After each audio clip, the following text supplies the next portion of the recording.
Bonjour à tous et merci de votre fidélité à 4TV. On le disait depuis ce matin à 7 heures, on a le recevoir, bien évidemment, les salariés de groupe BDM en grève. Entre autres, ce matin, j'ai le plaisir de recevoir Adurami Anissa, déléguée syndicale. Adurami Anissa, bonjour et bienvenue.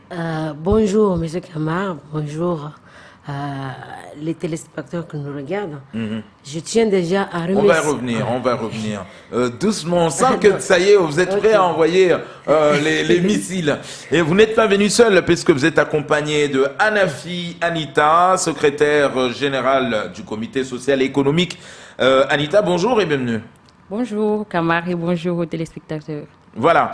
D'abord, avant de rentrer dans le vif du sujet, nous avons reçu le directeur de BDM Mayotte ici. Notre question était comme celle de tous les Mahorais. D'abord, avant de revenir sur vos revendications, est-ce que vous, en tant que salarié, vous êtes inquiet le fait qu'aujourd'hui, le groupe GBH, donc Bernard Ayotte, va reprendre les enseignes et donc Jumbo Score va devenir Carrefour. Est-ce que ça, déjà, en tant que salarié, ça vous inquiète? Oui, moi, ça m'inquiète vraiment énormément parce qu'en fait, comme vous le savez que moi, ça fait déjà un bon moment que je suis à la CGT. J'ai profité, j'ai fait des formations avec les élus en fait de la Réunion. On a en fait un délégué syndical qui travaille dans le groupe Ayotte, qu'on a fait la formation ensemble. Et moi, quand je l'ai annoncé, en fait, ils étaient au courant en fait qu'on nous a acheté. Ils nous ont expliqué en fait ce qui se passe dans le groupe. Du coup, moi personnellement, et j'essaie d'expliquer aux salariés que là, ça va pas être facile pour nous.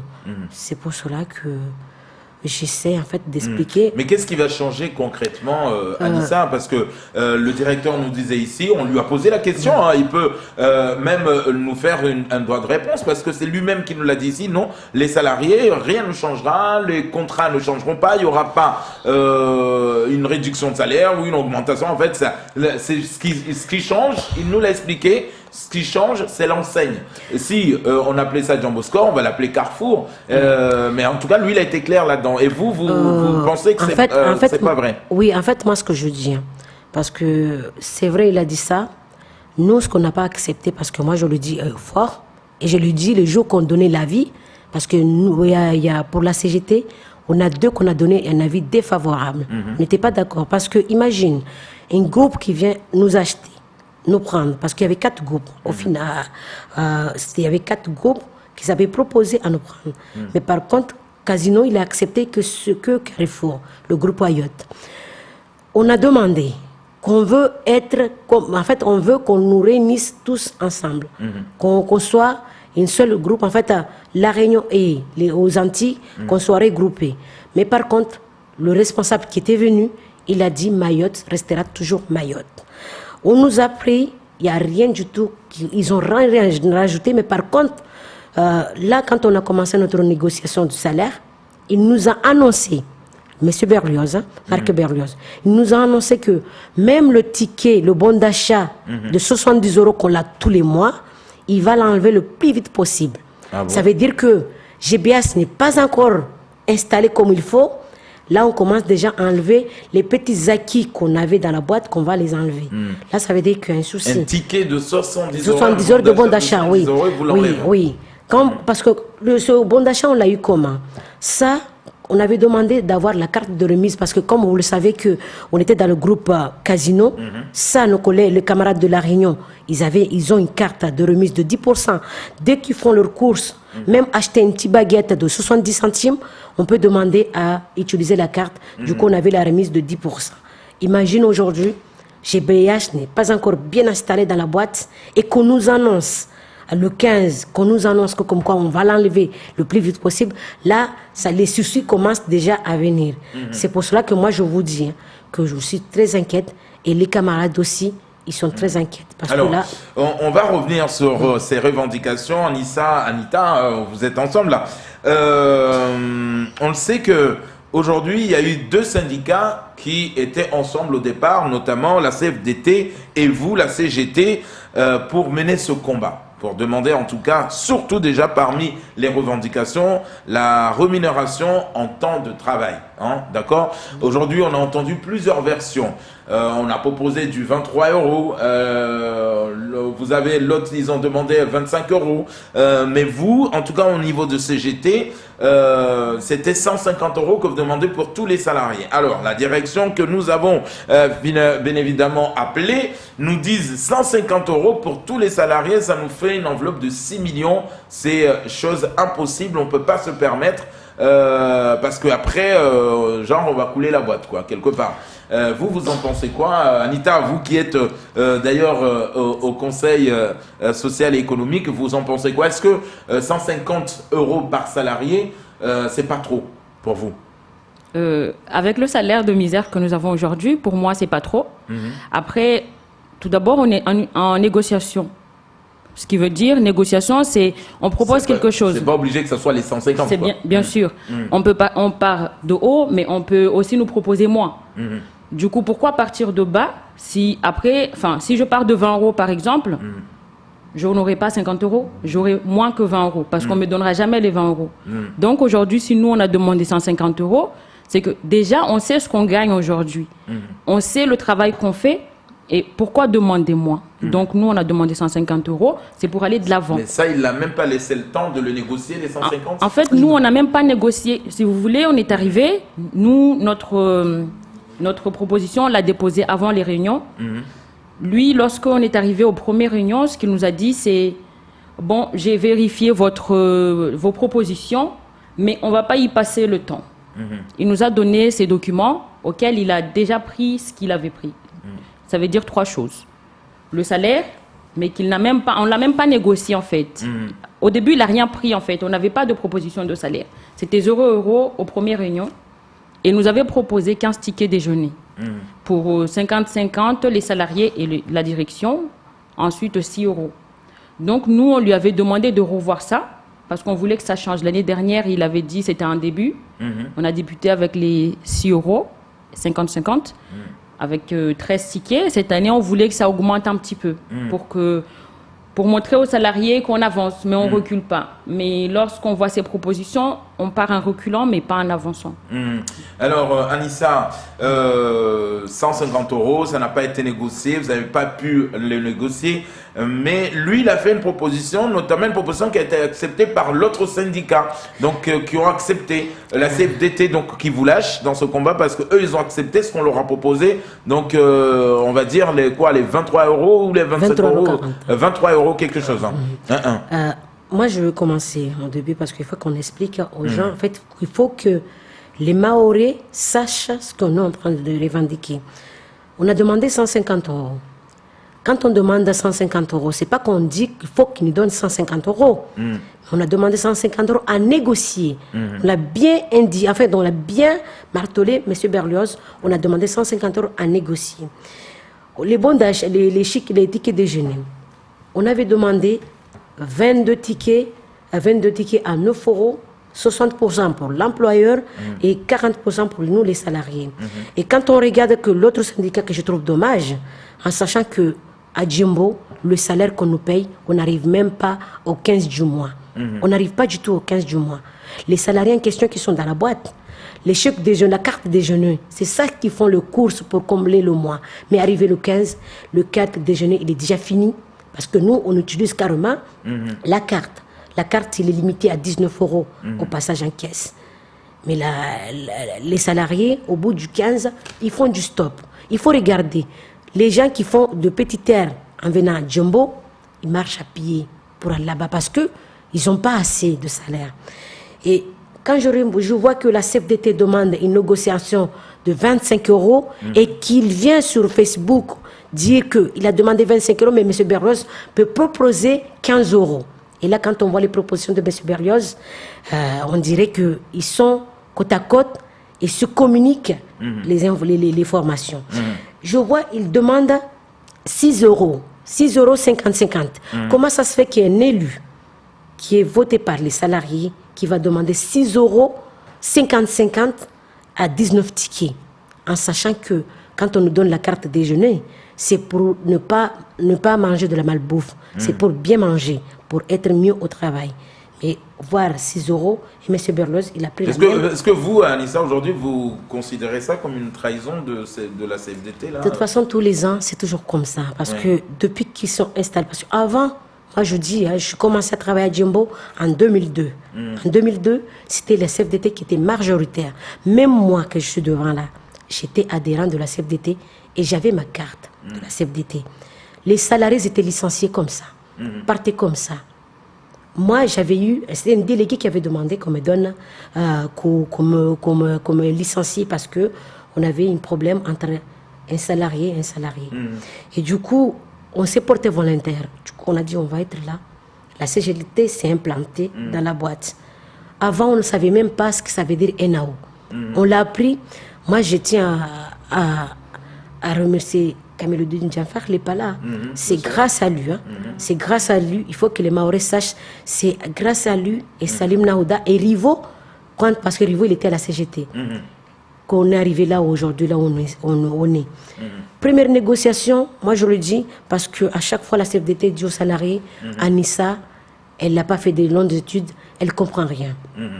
Alors, oui. Moi, en fait, là, j'explique la première négociation qu'on a eue. Parce que je vous coupe, Anissa, pardon, mais parce que c'est vrai que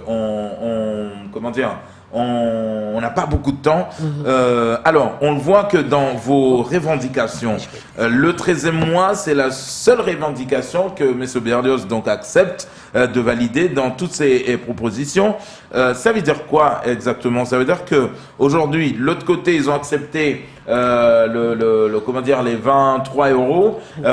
Ils vous proposent le 13e mois, mais quand on regarde toutes ces revendications, ça n'a pas été validé. Ça veut dire quoi pour vous? Ça veut dire que finalement, cette grève ne peut pas finir là tout de suite parce qu'il n'y a même pas les 50% des revendications acceptées? Oui. Quand on regarde que, en fait, M. Berlioz, parce qu'on avait demandé, on avait 12 points qu'on avait demandé, qui nous propose 23,40 €. On n'a pas accepté. Et pour l'encadrement, il avait proposé 30 € d'augmentation de salaire. Et là, comme le chèque déjeuner, vous êtes déjà au courant, parce que les 13e mois, pourquoi il l'a accepté? Parce qu'envers le salaire, les personnes qui avaient de gros salaires, ils ne sont plus dans la boîte. C'est pour cela qu'il a accepté cette année. Parce que ça fait déjà longtemps qu'on se bat, depuis 2005, qu'on se bat pour le 13e mois. Il a accepté aujourd'hui, pourquoi? Parce que les deux personnes qui avaient de bons salaires, ils ne sont plus dans la boîte. Du coup, là, il l'a accepté. Mais quand on regarde aussi, en fait, on avait demandé que les gens qui sont malades dans la boîte, que la direction le paye, le complémentaire employeur, qu'on les paye, comme ça, après, il revoit avec la caisse. Lui, qu'est-ce qu'il nous a proposé? Quand vous regardez ce qu'il nous a proposé, il a fait juste un gribouillage. Avant, il nous a dit, j'ai pris un exemple de la convention collective. Mais quand même, quand nous, on a vérifié, parce qu'on n'est pas aveugle, on a vérifié, c'est un gribouillage fait qu'à Mayotte. En fait, juste il faut qu'on accepte ça et reprendre le travail. Il a appelé tous les responsables du magasin en leur disant que cette année, j'ai fait des bonnes propositions, mais quand même, Anissa, elle ne comprend pas. Mais comment comprendre quelque chose qui est fait comme ça, et quand on regarde de 1 an à 5 ans, ça c'est beaucoup.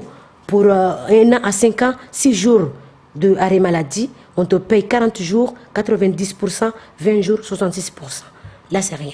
Et quand on regarde aussi pour les femmes, parce que quand on parle égalité homme-femme, on voit que les femmes qui sont dans la boîte, parce qu'il a bien dit, moi j'ai bien regardé son émission quand il est passé ici, il a dit que moi, depuis que je suis là, j'ai pris plus de Maorés qui sont dans l'encadrement. Mais quand même, quand on regarde les responsables, les femmes qui sont dedans, parce que ça fait déjà longtemps que je me bats pour les femmes. Quand je regarde les femmes qui sont là, ils ont des postes de responsabilité. La femme en question, il est payé à 1300 et quelque chose brut, c'est pas l'honnête. La responsable en question, elle gagne 1100 et quelques euros. Et les responsables, il fait les ouvertures du magasin. Parce qu'il y a des exemples. Ils font les ouvertures du magasin, les fermetures. Et quand l'alarme se déclenche dans la boîte, en sachant qu'on a signé un accord pour le prime d'astreinte, les salariés, elle est obligée de dormir avec son téléphone à côté. Dès que l'alarme se sonne, même à 1h du matin, il faut qu'elle se réveille pour répondre au téléphone. Il y en a qui partent de chez eux pour aller voir ce qui se passe là-bas. Mais imagine Mayotte, là, ça a changé, ça fait déjà longtemps que ça a changé. Avec l'insécurité qu'il y a à Mayotte, ces salariés qui le protègent, ils n'ont rien du tout à y gagner. Mais là c'est un dialogue de sourds que vous menez entre Marc Berlioz, donc le boss de BDM Mayotte, et vous, c'est GTMA. Anita, aujourd'hui, voilà, ce que je disais à l'instant, c'est qu'on a l'impression qu'on ne va pas se comprendre avec cette direction. Mais est-ce que là, plus vous passez du temps dehors, on sait que le temps de changer les enseignes, que le groupe Ayotte s'installe correctement, comme elle le disait Anissa, qu'est-ce qu'on fait en attendant? Est-ce qu'on reprend le boulot dans la même galère? Est-ce qu'on martèle cette grève? On continue le combat parce que là, la CFDT vous lâche. Comment vous faites? Comment vous allez faire? Tout d'abord, je tiens à remercier les dépôts parce que avec les dépôts en fait qui sont en ayant la majorité des personnels du dépôt, déjà c'est une grande chose parce que sans les personnels, c'est-à-dire qu'il n'y a pas de livraison, il n'y a pas de sortie, il n'y a pas d'entrée. C'est ça. Donc c'est une bonne chose. Après, on ne va pas arrêter aujourd'hui. Nous avons commencé. Pourquoi arrêter? Pourquoi lâcher prise? Sachant que M. Marc Berlioz nous a bien dit lui-même que ce n'est pas le groupe Bernard Ayotte ni ses responsables qui vont prendre les décisions à sa place pour nous donner, mais c'est lui-même Marc Berlioz qui prend les décisions. C'est-à-dire que tout ce qu'il nous a proposé, que Anissa vient de vous citer, c'est lui en fait qui a pris ces décisions-là. Donc au jour d'aujourd'hui, avec le salaire de misère, je ne me vois pas arrêter la grève. Et les collègues et les salariés qui sont à Djombo actuellement sur le parking, qui manifestent, eux aussi ne se voient pas aujourd'hui arrêter la grève parce qu'ils le disent eux et fort. On espère que nos collègues qui sont dans les magasins actuellement, parce qu'il faut savoir qu'il y a certains qui sont encore en magasin, on espère qu'ils viendront nous rejoindre.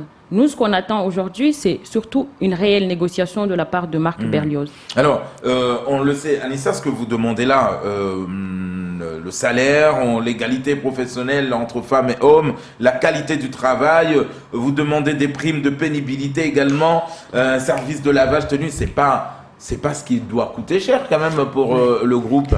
Imagine, moi ce que je dis, quand on doit travailler, on doit respecter d'abord l'hygiène. Quand il n'y a pas l'hygiène, on ne peut pas avancer. On a demandé le service de lavage, pourquoi? On a des traiteurs, on a des labos qui sont là, que normalement les blouses en question que les salariés mettent, normalement ne doivent pas se laver tout comme ça. Normalement, on devrait les amener à la laverie de Mayotte ou partout, les laver avec des savons spéciaux. Mais là, quand on a demandé à M. Berlioz, lui, il dit que ça va lui coûter très cher. En sachant que ça, c'est quelque chose qui est déjà dans la boîte. C'est quelque chose qui est déjà dans la boîte. Et il dit au fort qu'il va enlever aussi, en fait, parce qu'on sait que ITV aussi, c'est EPF, là où les cartons de Mabawa sortent, tout ça là. Il a dit qu'il va arrêter de laver ses blouses dans cette boîte-là. Ça veut dire que nous, on n'aura rien. Et les personnes qui ont lavé les blouses, on ne va plus les laver, c'est à eux-mêmes de les laver. En sachant que quand on voit les personnes qui travaillent dans les chambres froides, ils ont de blouses vraiment que moi, je ne peux pas les amener chez moi parce que ça ne rentre même pas dans ma machine. C'est les doudounes, oui. quoi. Mais oui, c'est pour cela qu'on nous demande qu'il faut qu'on respecte d'abord l'hygiène avant de commencer à faire quelque chose de meilleur. Parce que si on ne respecte pas l'hygiène, il y a un souci. C'est pour ça que ça ne va pas nous coûter cher. Vous disiez tout à l'heure, Marc Berlioz dit souvent que Anissa ne comprend pas. Oui. On comprend que vous et lui, vous n'irez pas en vacances ensemble. Ça, c'est... ça j'aime. En fait, on est Tom et Jerry, moi et M. Berlioz. Ça fait déjà depuis pourtant, est-ce que, au moins, à part cette grève, à part ces revendications qui sont légitimes, c'est normal, vous êtes salarié, vous êtes syndicat, c'est normal. Mais est-ce qu'à part ça, la relation que vous avez par rapport à votre travail, par rapport à la productivité, ce que vous apportez, en tout cas au groupe, la richesse que vous apportez, est-ce qu'aujourd'hui, au moins, il y a cette reconnaissance? Est-ce que Marc Berlioz dit, voilà, j'ai quand même des salariés qui bossent quand ils sont sur au taquet? Il le dit haut et au fort parce que moi, là, quand on a commencé la grève, il y a un responsable qui m'a dit, c'est un responsable qui est dans BDM, Djombo, il m'a dit, Anissa, moi, quand tu mets ta casquette, là, je te comprends très bien parce que tu es dans ton rôle de syndicat. Mais quand même, quand tu enlèves la casquette, tu le ranges de l'autre côté, chapeau pour ton travail, ce que tu fais. Parce que d'abord, Moi, je suis un délégué et je suis salarié de BDM. Mon boulot, je ne peux pas le laisser comme ça. Mais quand je mets ma casquette, ça, je suis dans mon rôle de syndicat. C'est pour cela que le travail, parce que quand je vois les salariés en question qui proposent même à commencer tôt, pour qu'au moins à l'ouverture du magasin, que le magasin soit nickel, M. Berlioz ne peut pas dire qu'on ne veut pas travailler. Nous, on aime notre boulot parce que moi, ce que je dis à M. Berlioz, quand on est en tant que salarié tout court, pas un syndicaliste, parce que quand on est au boulot, on parle du travail. On propose même qu'il faut qu'on voit avec les acheteurs qui commandent telle chose. On propose des choses. On propose, vous pouvez aller dans tel endroit, ouvrir un magasin. Là, il n'y a pas de magasin de côté. Comme ça, on peut avoir plus de chiffre d'affaires. On peut embaucher d'autres personnes. Parce que quand il y a une ouverture du magasin, ça veut dire que c'est en fait la diminution de chômage à Mayotte. Du coup, on propose. Et là, quand on est là, on demande. C'est pas qu'on n'aime pas notre boulot. On aime bien notre boulot. On aime bien parce que M. Berlioz, s'il vient là, il peut le dire. Que moi, des fois, je propose, M. Berlioz, vous pouvez aller voir tel endroit, vous pouvez avoir telle personne. Des fois, s'il a peur d'y aller, il me demande. Mais là, quand on est là, on demande quelque chose. M. Berlioz, à chaque fois, on est dans un mur qu'on ne peut pas refranchir. Et lui, il est arrivé à Mayotte. Avant, on avait 13 jours. Parce que les jours fériés, je ne l'ai pas dit là, mais on a ces problèmes-là. On avait 16 jours fériés qu'on était payé à 200%. Marc Berlioz, il est arrivé en 2011. En 2011, il y avait la grève de la vie chère. Il y avait des fermetures du magasin. Tout le monde le savait. Moi, j'étais gréviste. Il disait que, puisqu'il y avait la grève de la vie chère qui a fait 45 jours, là, il faut que les jours fériés, que vous avez les 16 jours fériés, moi, cette année, je les enlève. En fait, il faut qu'on les enlève tous. Vous allez venir travailler tranquille, vous allez venir travailler, mais par contre, je ne vous paye pas le double. Mais on va les rattraper petit à petit. Il faut, qu'est-ce qu'il a fait? Il a signé l'accord. Nous, on a accepté, on a refusé de signer l'accord. Mais on a négocié petit à petit. Là, on a 13 jours fériés. Mais par contre, M. Berlioz, il a proposé à nous payer à 100%, en sachant que 100%, on ne gagne rien. Mais avant, on était payé à 200%. On a dit, M. Berlioz, on peut accepter ce que vous proposez là, le peu que vous proposez, et faire un effort sur le chèque déjeuner, mais remettre les 3 jours restants à 200%. Il ne veut pas. Mais M. Camara, moi, je vous dis, quelqu'un qui vient de Boigny à Djembo, il paye 26 euros. Un jour férié. Et la personne, il est au boulot, il est payé que son salaire normal. S'il ne vient pas, on le coupe carrément le salaire. Est-ce que ça, c'est normal? Quelqu'un qui vient de Mtsambo, qui vient à Djembo, 20 euros. Là, il y a un souci, c'est pour cela que nous, on dit, on veut que M. Berlioz change. Parce que depuis qu'il est là, à chaque fois, on n'arrive pas à trouver un accord concret. À chaque fois, des fois, on signe des accords parce que soit les salariés n'ont pas suivi, on est obligé de signer. Soit les salariés sont devant, mais il faut attendre. En tout cas, c'est vrai que c'est très compliqué. On espère que le message va passer. On espère qu'il y aura un terrain d'entente. En tout cas, Marc Berlioz qui nous suit souvent dans cette émission, dans cette matinale. On espère que voilà, la hache de guerre sera enterrée, que les salariés de BDM pourront retrouver leur lieu de travail rapidement et les revendications demandées. Voilà, ça sera tout pour ce premier temps de parole.